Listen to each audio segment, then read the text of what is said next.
You are welcome to this lecture, and under this lecture, I'll be describing what I call the mystery of starting small. The mystery of starting small. Now, I want you to understand this. There is something you have that is relevant to launch that business idea or organization that has been inspired in your heart. I want you to believe this. And let me inform you that this is a game of mentality. It's all about who you are in terms of your mentality, in terms of what you allow in your mind. Now, sometimes if most entrepreneurs move away from a business idea because they have the wrong mentality. Now, let me inform you. As you can see on your screen, the resources that you need to start any business venture, no matter how big it is, are first on the inside of you or around you. Listen to that again. Those resources are first on the inside of you or around you. They are present around you. Now, if they are inside of you and they are around you, then it means you are capable of starting that business idea. Now, what you have, just like I said, is first inside of you. The idea in you is the most potent and most powerful resources that you have got. I have seen and read about people who, only armed with the ideas, have kickstarted their businesses and grew it into multi-million-dollar organizations. You should believe this. I want you to believe this. Now, it is this motivational mentality that will carry you all through the whole journey. Now, a man with a multi-million-dollar idea is a man that is already worth multi-million-dollars in the bank account.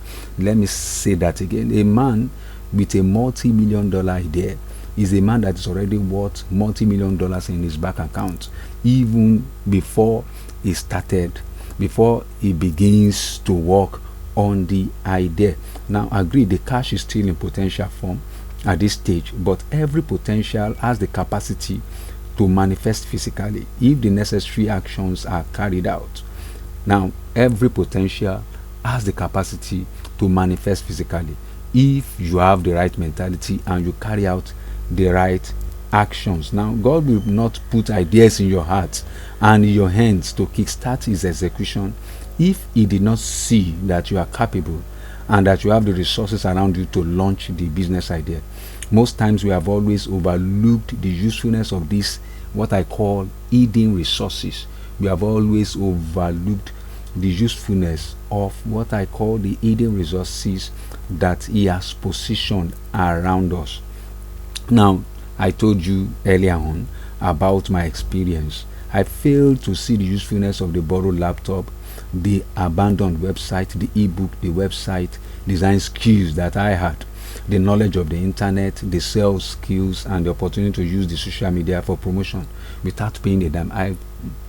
I decided to look away from them. I thought they were not relevant. I thought they were not important. But those resources were around me to kickstart the organization that God has planted into my heart.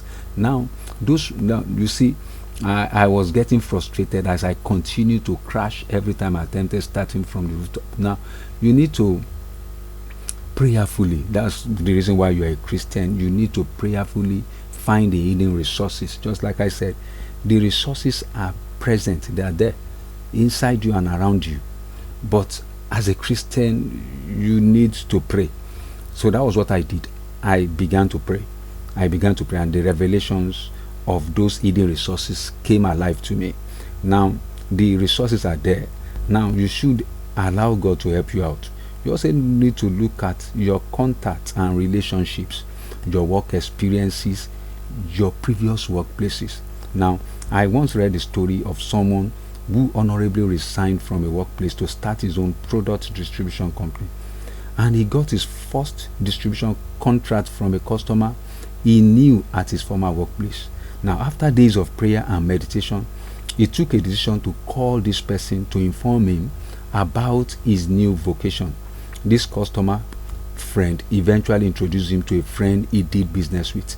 That was the way he kickstarted his business idea, and the business has grown. Now, I want you to listen to the following examples. I want you to see following examples in the Bible. Now we're using biblical principles, and there are so many stories in the Bible and principles that support what I'm teaching under this lecture.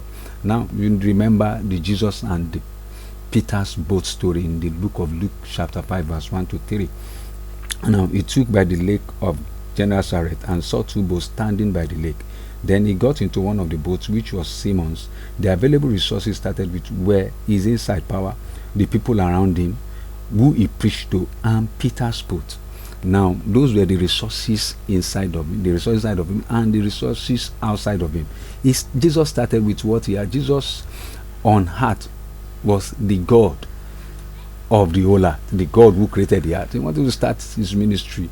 He looked inside of him and around him, and he kickstarted his wonderful, fantastic ministry. Now, another good option was when Jesus fed a multitude in Luke chapter 9, verse 16. Now, then he took the 5 loaves and 2 fish, and looking up to heaven, he blessed and broke them, and gave them to the disciples to set before the multitude. So they all ate and were filled. Now, their very resources he started with for this feeding project were his inside power, the 5 loaves and the 2 pieces of fish. Now, you see, it's always good for you to look around. The resources are there. Jesus asked the disciples, "What did you have? What do you have?" He knew there must be something around to feed, to carry out the feeding project. They said 5 loaves of bread and 2 fish. Now, what he was able to feed the multitude with those hidden resources he found out. Now, another good example is the story of Elijah and the widow of Zarephath, very popular story too. Now, she said, I quote from the scripture, and she said, "As the Lord your God lives, I do not have bread, only a handful of flour in a bin and little oil in a jar." The available resources Elijah used were his inside power and the widow's last meal. The widow thought the last meal was not important for a miracle, but Elijah thought otherwise. Elijah said, bring your last meal. We are going to start from there. So what am I saying? This is a very important principle for you. You should understand. You need to change your mentality to the fact that there are resources around you for you to kickstart your business side, no matter how big it is. So that is what I call the mystery of starting small.